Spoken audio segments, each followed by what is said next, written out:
हनुमान चालीसात लिखा আছে যে भूत पिशाच निकट नहीं आवे महावीर जब नाम सुनावे नासे रोग हरे सब पीरा जपत निरंतर हनुमत बीरा संकट ते हनुमान छुरावे मन क्रम वचन ध्यान जुलावे অৰ্থাৎ প্ৰভু হনুমানজীৰ আমি যেতিয়া নাম জপ কৰো তেওঁক যেতিয়া স্মৰণ কৰো যেতিয়া হনুমান চালিসা পাঠ কৰো তেতিয়া আমাৰ কাষৰ পৰা ভূত পিশাচ সকলো আঁতৰি যায় বৰ্তমান যুগত ভূত পিশাচনো কি বৰ্তমান যুগত দৈত্যকাৰ কোনো ভূত পিশাচেটো আমাক হৰৰ মভিজৰ নিচিনা খেদি নাহে বৰ্তমান যুগত আমাৰ মনৰ ভয় সংশয় হতাশাই হৈছে ভূত পিশাচ এই ভূত পিশাচৰ ওপৰত আমি জয় লাভ কৰিবলৈ হলে আমি একান্ত মনে প্ৰভুক ধ্যান কৰিব লাগিব দিনটোত নাই কমেও 5 মিনিট সময় আমাৰ মনৰ পৰা সকলো চিন্তা ত্যাগ কৰি একান্ত মনে আমি আৰাধ্য দেৱতাজনক যিজনক আমি বিশ্বাস কৰো তেওঁৰ লগত যদি আমি এটা কানেক্টিভিটি এটা সংযোগ স্থাপন কৰিবলৈ সক্ষম হওঁ অৰ্থাৎ আমি একান্ত মনে মেডিটেশন ধ্যান কৰিবলৈ যদি সক্ষম হওঁ তেতিয়া আমাৰ মনৰ আত্মবিশ্বাস বাঢ়ে আমাৰ মনৰ আত্মবিশ্বাস যেতিয়া দৃঢ় হয় তেতিয়া আমি ভয় সংশয় হতাশাৰ ওপৰত জয় লাভ কৰিবলৈ সক্ষম হওঁ আৰু তেতিয়াহে ক'বলৈ গ'লে জীৱন যুদ্ধত আমি আগবাঢ়ি যাবলৈ নিজকে সম্পূৰ্ণভাৱে প্ৰস্তুত কৰি ল'বলৈ সক্ষম হওঁ নমস্কাৰ মই জ্যোতিষ শাস্ত্ৰাচাৰ্য লতিকা বৰাই আপোনালোক সকলোকে মোৰ চেনেললৈ স্বাগতম জনাইছো আজিৰ এই ভিডিঅ'ৰ জৰিয়তে বৃষ ৰাশিৰ জাতক জাতিকাৰ 2026 বৰ্ষৰ জুলাই মাহৰ পৰা ডিসেম্বৰ মাহলৈকে কেনেদৰে পাৰ হ'ব তাক ভাৰতীয় বৈদিক জ্যোতিষৰ জৰিয়তে মই আজিৰ এই ভিডিঅ'টোত বিশ্লেষণ কৰিবলৈ ওলাইছো 2026 বৰ্ষৰ শেষৰ ছমাহ অৰ্থাৎ জুলাই মাহৰ পৰা ডিসেম্বৰ মাহলৈ এই সময়ছোৱা ক'বলৈ গ'লে যথেষ্ট গুৰুত্বপূৰ্ণ সময় কিয়নো সৰ্বপ্ৰথমে ক'ব লাগিব যে গুৰু বৃহস্পতি যাক আমাৰ গ্ৰহসমূহৰ মাজত সবাতোকৈ শুভ গ্ৰহ বুলি ধৰা হয় যি হৈছে আমাৰ ভাগ্যৰ কাৰক গ্ৰহ আমাৰ জীৱনৰ সকলো সুখ শান্তি সমৃদ্ধিৰ কাৰক গ্ৰহ সন্তানৰ কাৰক গ্ৰহ অধ্যয়নৰ কাৰক গ্ৰহ শিক্ষাৰ এক প্ৰধান কাৰক গ্ৰহ সেই গুৰু বৃহস্পতি বৰ্ষৰ শেষৰ ফালে 11 ডিসেম্বৰৰ পৰা মাৰ্গী অৱস্থাৰ পৰা বক্ৰী অৱস্থালৈ যাব লগতে কৰ্মফলদাতা ন্যায় কাৰক গ্ৰহ শনিদেৱ 27 জুলাইৰ পৰা মাৰ্গী অৱস্থাৰ পৰা বক্ৰী অৱস্থালৈ যাব গ্ৰহসমূহ যেতিয়া বক্ৰী অৱস্থালৈ যায় তেতিয়া অত্যধিক শক্তিশালী হৈ পৰে শুভ গ্ৰহসমূহৰ এই সময়ছোৱাত শুভ ফলাফল দিয়াৰ ক্ষমতা কমি যায় আৰু অশুভ গ্ৰহসমূহে এই সময়ছোৱাত আমাৰ জীৱনত নানা ধৰণৰ ঘাত প্ৰতিঘাতৰ সৃষ্টি কৰে এই অশুভ গ্ৰহবোৰে আমাৰ জীৱনত এই সময়ছোৱাত নানা প্ৰত্যাহ্বানমূলক পৰিস্থিতিৰ সন্মুখীন কৰোৱায় জীৱনৰ প্ৰকৃত মূল্যবোধৰ বিষয়ে এই সময়ছোৱাত বিশেষকৈ শনি গ্ৰহই বেছি আমাক জ্ঞান দিব বিচাৰে এই সময়ছোৱাত সূৰ্য মংগল বুধ শুক্ৰ নিজা স্থান পৰিৱৰ্তন কৰিব লগতে ৰাহু কেতুৰ নিজা প্ৰভাৱ আছে আজিৰ এই ভিডিঅ'টোৰ জৰিয়তে মই বৃষ ৰাশিৰ জাতক জাতিকাৰ জীৱনত জুলাই মাহৰ পৰা ডিসেম্বৰ মাহলৈ গুৰু বৃহস্পতিৰ প্ৰভাৱ শনিৰ প্ৰভাৱ সূৰ্য মংগল বুধ শুক্ৰ লগতে ৰাহু কেতুৰ প্ৰভাৱ এই সকলোবোৰ গ্ৰহৰ প্ৰভাৱ তেওঁলোকৰ জীৱনত কেনে ধৰণে পৰিব সেই বিষয়ে বিশ্লেষণ কৰিবলৈ ওলাইছো যিসকল জাতক জাতিকাৰ চন্দ্ৰ ৰাশি বৃষ আজিৰ ভিডিঅ'টো তেওঁলোকৰ বাবে প্ৰস্তুত কৰা হৈছে তেন্তে আহক এতিয়া মূল বিষয়বস্তুটোলৈ যাওঁ বৃষ ৰাশিৰ জাতক জাতিকাৰ এই জুলাই মাহত 3 আগষ্টৰ আগলৈকে মংগল আপোনাৰ ৰাশিতেই থাকিব মংগল হৈছে কমান্ডাৰ ইন চিফ জ্যোতিষ অনুসৰি মংগলক কমান্ডাৰ ইন চিফ অৰ্থাৎ সেনাধ্যক্ষ বুলি কোৱা হয় মংগল যেহেতু জুলাই মাহত 3 আগষ্টৰ আগলৈকে আপোনাৰ ৰাশিতেই থাকিব গতিকে নিঃসন্দেহে এই সময়ছোৱাত আপোনাৰ শাৰীৰিক আৰু মানসিক শক্তি বাঢ়িব এই সময়ছোৱাত আপোনালোকৰ জীৱনত নতুন কৰ্ম আৰম্ভ কৰাৰ বাবে প্ৰচুৰ আত্মপ্ৰেৰণাৰ সৃষ্টি হ'ব এই সময়ছোৱাত জীৱনত যিকোনো কঠিন পৰিস্থিতিৰ সন্মুখীন হোৱাৰ বাবে আপোনালোকৰ মনত সৎ সাহস থাকিব কিন্তু এটা কথা লক্ষ্য ৰাখিব মংগল হৈছে এক যুদ্ধ কৰা গ্ৰহ গতিকে এই সময়ছোৱাত আপোনালোকৰ খং ৰাগ এগ্ৰেশন উগ্ৰতা নিশ্চয় বাঢ়িব এই সময়ছোৱাত হয়তো সৰু সৰু কথাতে আপোনালোকৰ যথেষ্ট খং উঠিব পাৰে আপোনালোকে এটা কথাৰ ওপৰতে লক্ষ্য ৰাখিব যে এই সময়ছোৱাত যিমান পাৰে আপোনালোকে নিজৰ খং ৰাগসমূহ কমাবলৈ চেষ্টা কৰিব কিয়নো মংগলৰ দৃষ্টি মংগলৰ সপ্তম দৃষ্টি আপোনাৰ বিবাহৰ ভাৱত আপোনাৰ কুষ্টিৰ সপ্তম ভাৱৰ ওপৰত পৰিব গতিকে এই সময়ছোৱাত আপোনালোকৰ কঠোৰ ব্যৱহাৰৰ জৰিয়তে আপোনালোকৰ ডমিনেটিং নেচাৰৰ জৰিয়তে যাতে আপোনালোকৰ ব্যক্তিগত সম্পৰ্কসমূহ বেয়াৰ ফালে নাযায় সেই বিষয়ে আপোনালোকে গুৰুত্ব দিব লগতে 3 আগষ্টৰ পৰা ক'বলৈ গ'লে কেতিয়ালৈকে মই সময়টো চাই লওঁ 19 ছেপ্টেম্বৰলৈকে 3 আগষ্টৰ পৰা 19 ছেপ্টেম্বৰলৈকে প্ৰায় 1.5 মাহ সময় মংগল আপোনাৰ কুষ্টিৰ দ্বিতীয় ভাৱত থাকিব আপোনাৰ কুষ্টিৰ দ্বিতীয় ভাৱ হৈছে আপোনাৰ বাণীসমূহৰ ভাৱ আপোনাৰ ফেমিলিৰ ভাৱ আপোনাৰ ধনৰ ভাৱ এটা কথা ক'ব লাগিব যে এই সময়ছোৱাত কঠোৰ পৰিশ্ৰমৰ জৰিয়তে আপোনালোকৰ হাতলৈ ধন আহিব কিন্তু সেই একে সময়তে আপোনালোকৰ বাণীসমূহত যথেষ্ট কঠোৰতা প্ৰকাশ পাব পাৰে বিশেষকৈ যিসকলে ব্যক্তিগত সম্পৰ্কত আছে যিসকলে লাভ বা ৰিলেশ্যনশ্বিপত আছে তেওঁলোকৰ এই জুলাই মাহৰ পৰা ক'বলৈ গ'লে 19 ছেপ্টেম্বৰলৈকে আপোনালোকৰ ব্যক্তিগত সম্পৰ্ক আপোনালোকৰ মাত কথাৰ বাবে আপোনালোকৰ আচাৰ ব্যৱহাৰৰ বাবে আপোনালোকৰ হয়তো কঠোৰতাৰ বাবে আপোনালোকৰ ব্যৱহাৰ প্ৰকাশ পোৱা কঠোৰতাৰ বাবে হয়তো কিছু বেয়াৰ ফালেও ঢাল খাব পাৰে গতিকে নিজৰ খং ৰাগ এগ্ৰেশ্যন কন্ট্ৰোল কৰি ৰাখিবলৈ চেষ্টা কৰিব তেতিয়া নিশ্চয় আপোনালোকৰ ব্যক্তিগত সম্পৰ্ক বেয়াৰ ফালে ঢাল নাখায় মংগলৰ স্থান সবাতোকৈ ভাল বুলি ক'ব পাৰি মংগল যেতিয়া আপোনাৰ কুষ্টিৰ তৃতীয় ভাৱলৈ যাব মংগলৰ অৱস্থান যদি আমি অধ্যয়ন কৰো তেন্তে মংগল 19 ছেপ্টেম্বৰৰ পৰা 13 নৱেম্বৰলৈকে মনত ৰাখিব মংগল 19 ছেপ্টেম্বৰৰ পৰা 13 নৱেম্বৰলৈকে এই ক'বলৈ গ'লে প্ৰায় 2 মাহ সময় আপোনাৰ কুষ্টিৰ তৃতীয় ভাৱত থাকিব আপোনাৰ কুষ্টিৰ তৃতীয় ভাৱ হৈছে আপোনাৰ কঠোৰ পৰিশ্ৰমৰ ভাৱ আপোনাৰ সাহসৰ ভাৱ আপোনাৰ আত্মবিশ্বাসৰ ভাৱ গতিকে এই সময়ছোৱাত আপোনালোকৰ কঠোৰ পৰিশ্ৰম কৰাৰ ক্ষমতা নিশ্চয় বাঢ়িব লগতে এই সময়ছোৱাত আপোনালোকে নিজৰ ব্যৱসায়ৰ বাবে নতুবা নিজৰ বৃত্তিৰ বাবে নিজৰ কৰ্মৰ বাবে যদি সৰু সুৰা ভ্ৰমণ কৰিবলগীয়া হয় তেন্তে সেই ভ্ৰমণৰ জৰিয়তে আপোনালোকে হয়তো নিজৰ কৰ্মৰ ক্ষেত্ৰত যথেষ্ট উন্নতি কৰিবলৈ সক্ষম হ'ব লগতে যিসকলে ছ'চিয়েল মিডিয়াৰ কিবা কামৰ লগত জড়িত হৈ আছে যিসকলে ইউটিউব ইনষ্টাগ্ৰাম ফেচবুকত ভিডিঅ' বনাই ব্লগিং কৰে নতুবা যিসকলে অনলাইন ট্ৰেডিং কৰে তেওঁলোকৰ এই সময়ছোৱা মই যে ক'লো 19 ছেপ্টেম্বৰৰ পৰা 13 নৱেম্বৰলৈকে এই সময়ছোৱাত যথেষ্ট শুভ সময় বুলি ক'ব পাৰি আৰু এটা কথা আপোনালোকে লক্ষ্য ৰাখিব এই সময়ছোৱাত গুৰুৰ অৱস্থান যথেষ্ট শুভ কিয়নো গুৰু 31 অক্টোবৰলৈকে আপোনাৰ কুষ্টিৰ তৃতীয় ভাৱত থাকিব আৰু আপোনাৰ কুষ্টিৰ নৱম ভাৱলৈ গুৰুৱে দৃষ্টি নিক্ষেপ কৰিব গতিকে মংগলৰ অৱস্থানে হওক নতুবা গুৰু বৃহস্পতিৰ অৱস্থানো এই সময়ছোৱাত যথেষ্ট শুভ বুলি ক'ব পাৰি লগতে মংগলৰ অৱস্থান যদি আৰু আমি অধ্যয়ন কৰো তেন্তে মংগল 19 নৱেম্বৰ পিছত আপোনাৰ কুষ্টিৰ চতুৰ্থ ভাৱলৈ যাব মংগল যেতিয়া আপোনাৰ কুষ্টিৰ চতুৰ্থ ভাৱলৈ যায় তেতিয়া কিন্তু আপোনাৰ জীৱনত নতুন সম্পত্তিৰ যুগৰ আৰম্ভ হোৱা বুলি ক'ব পাৰি 19 নৱেম্বৰ পিছত মংগলৰ কৃপাত 19 নৱেম্বৰ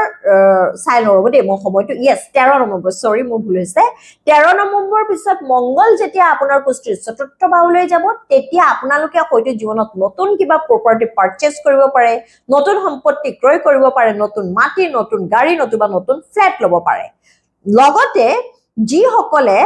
ৰিয়েল ইষ্টেটৰ কিবা কামৰ লগত জড়িত হৈ আছে যিসকল বিল্ডাৰ্ছ বা যিসকলে প্ৰপাৰ্টি ডিলিং কৰে তেওঁলোকৰ বাবে এই সময়ছোৱা যথেষ্ট শুভ ফলদায়ক সময় বুলি ক'ব পাৰি গতিকে এই সময়ছোৱা আপোনালোকে এনেই যাবলৈ নিদিব গুৰুৰ আশীৰ্বাদৰ লগত এই সময়ছোৱাত আপোনালোকৰ মংগলৰ অৱস্থানো কুষ্টিত যথেষ্ট শুভ বুলি ক'ব পাৰি এতিয়া আহক চাওঁ বাকি গ্ৰহসমূহৰ অৱস্থান কেনে ধৰণৰ হয় যেহেতু বৃষ ৰাশিৰ অধিকাৰী গ্ৰহ হৈছে শুক্ৰ অৱস্থান যদি আমি অধ্যয়ন কৰো শুক্ৰ 5 জুলাইৰ পৰা সিংহ ৰাশিত থাকিব গতিকে জুলাই আগষ্টৰ সময়খিনি ক'বলৈ গ'লে জুলাই মাহৰ পৰা নৱেম্বৰ সময়লৈকে 1 নৱেম্বৰ আগলৈকে আপোনালোকৰ শুক্ৰৰ অৱস্থানে হওক মংগলৰ অৱস্থানে হওক গুৰু বৃহস্পতিৰ অৱস্থানে হওক যথেষ্ট শুভ বুলি ক'ব পাৰি 5 জুলাইৰ পিছত আপোনালোকৰ কুষ্টিত শুক্ৰৰ অৱস্থান শুভ হোৱাৰ বাবে এই সময়ছোৱাত ঘৰুৱা সুখ শান্তি অব্যাহত থাকিব বৃষ ৰাশিৰ জাতক জাতিকাসকল আপোনালোকে এটা কথা লক্ষ্য ৰাখিব যিহেতু আপোনাৰ ৰাশিৰ অধিপতি গ্ৰহ আপোনাৰ ঘৰুৱা সুখ শান্তিৰ ভাৱলৈ গৈছে লগতে গুৰুৰ দৃষ্টিও আপোনাৰ কুষ্টিৰ নৱম ভাৱত আছে গতিকে জুলাই মাহৰ পৰা 31 অক্টোবৰ আগলৈকে আপোনালোকৰ ঘৰত হয়তো কিবা মাংগলিক কৰ্ম হ'ব পাৰে,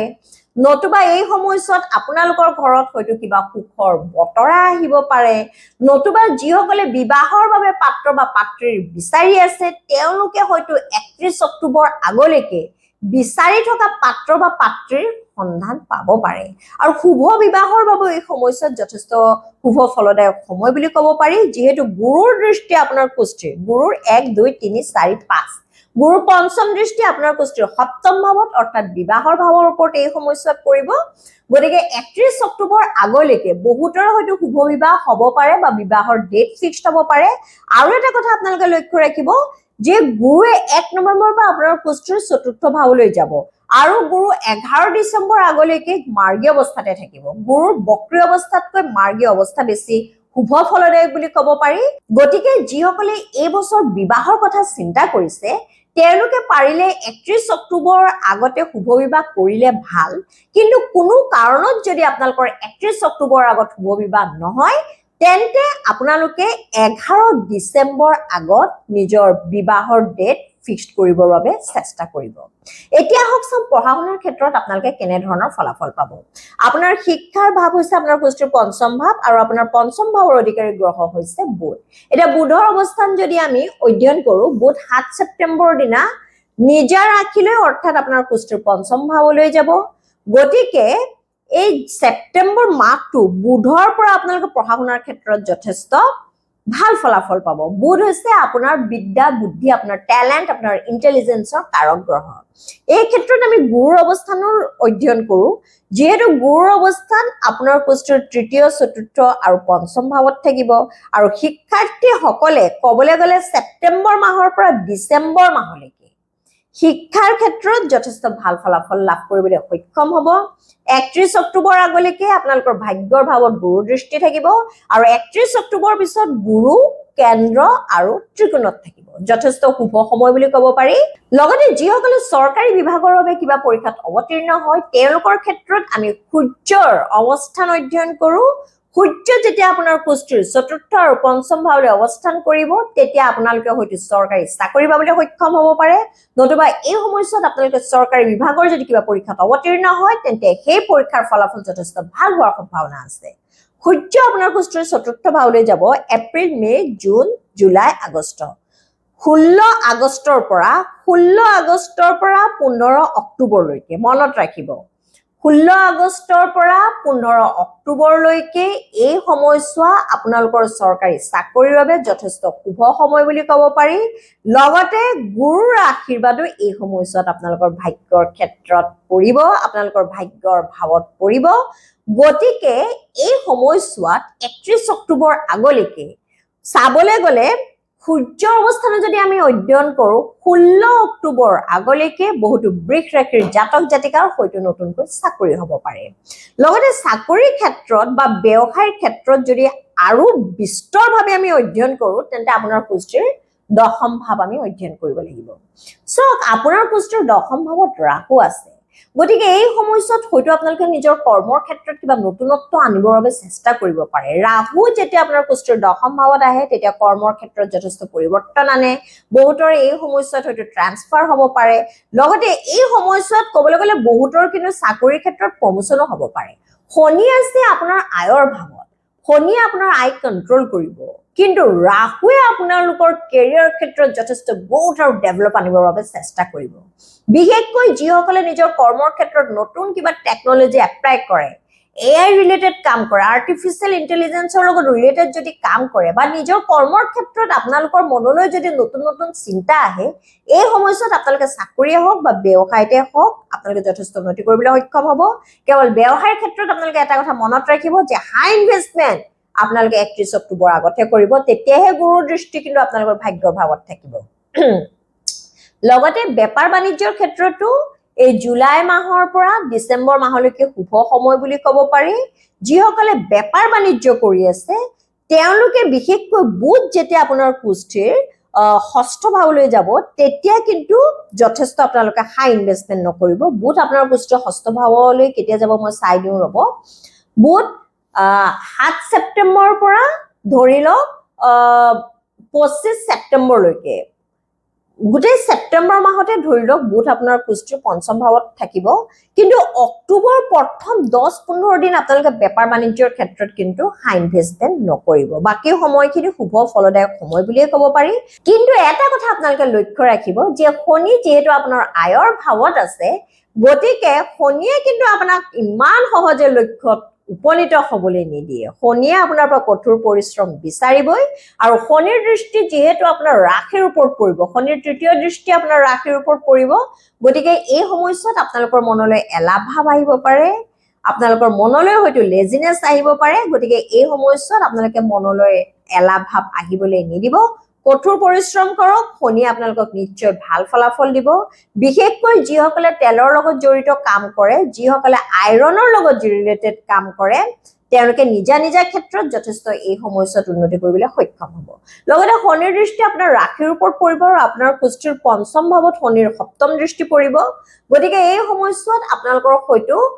হাড়ৰ বিষৰ সমস্যা ভৰিৰ বিষৰ সমস্যা বেক পেইন কঁকালৰ বিষ আঁঠুৰ বিষৰ সমস্যা হ'ব পাৰে নতুবা পেটৰ বিষ গেষ্ট্ৰিকৰ সমস্যা নতুবা লিভাৰ বা কিডনিৰ জড়িত কিবা সমস্যাত আপোনালোকে হয়তো পৰিব পাৰে গতিকে স্বাস্থ্য পাতিৰ ক্ষেত্ৰত এই সময়ছোৱাত আপোনালোকে বিশেষভাৱে গুৰুত্ব দিব এই সময়ছোৱা শুভ সময় বুলিয়ে ক'ব পাৰি কেৱল এই সময়ছোৱাত আপোনালোকে মনলৈ এলাহ ভাৱ আনিবলৈ নিদিব আৰু মনৰ পৰা ভয় সংশয় হতাশা একেবাৰে ত্যাগ কৰিব সেইবাবে মই আজি ভিডিঅ'টোৰ আৰম্ভণিতে কেইফাকিমান হনুমান চালিসাৰ উক্তি আওৰাবৰ বাবে চেষ্টা কৰিছিলো কি যিকি নহওক প্ৰতিকাৰ হিচাপে আপোনালোকে প্ৰতিদিনাখনে হনুমান চালিসা পুৱা গধূলি পাঠ কৰিব লগতে আপোনাৰ ৰাশিৰ অধিপতি গ্ৰহ শুক্ৰৰ বীজ মন্ত্ৰ ওম দ্ৰাং দ্ৰিং দ্ৰোং শা শুক্ৰায়ে নমঃ এই মন্ত্ৰফাঁকি 108 বাৰ জপ কৰিব সোনকালে শুই উঠি সূৰ্য উদয় হোৱাৰ সময়ত সূৰ্যৰ ফালে চাই জল অৰ্পণ কৰিব লগতে প্ৰতিদিনাখনে হৰ হৰ মহাদেৱ ওম নমঃ শিৱায় 108 বাৰ জপ কৰিব তেতিয়া চাব এই ছমাহ সময়ত আপোনালোকে নিশ্চয় নিজৰ লক্ষ্যত উপনীত হ'বলৈ সক্ষম হ'ব তেন্তে বৃষ ৰাশিৰ জাতক জাতিকাসকল এয়া হ'ল 2026 বৰ্ষৰ জুলাই মাহৰ পৰা ডিচেম্বৰ মাহলৈ কেনেদৰে পাৰ হ'ব গ্ৰহসমূহৰ অৱস্থান অনুসৰি সেই বিষয়ে মই কৰা এক চমু বিশ্লেষণ আজিৰ ভিডিঅ'টো চাই যদি আপোনালোকৰ ভাল লাগিছে তেন্তে নিশ্চয় আজিৰ ভিডিঅ'টো লাইক কৰিব শ্বেয়াৰ কৰিব আৰু মোৰ চেনেলটো সাবস্ক্ৰাইব কৰিব সকলোৱে সুস্থ থাকক লগতে সদায় হাঁহি থাকক তাৰে কামনা কৰি আজিলৈ আহিছো জয় শ্ৰী ৰাম জয় বজৰংবলী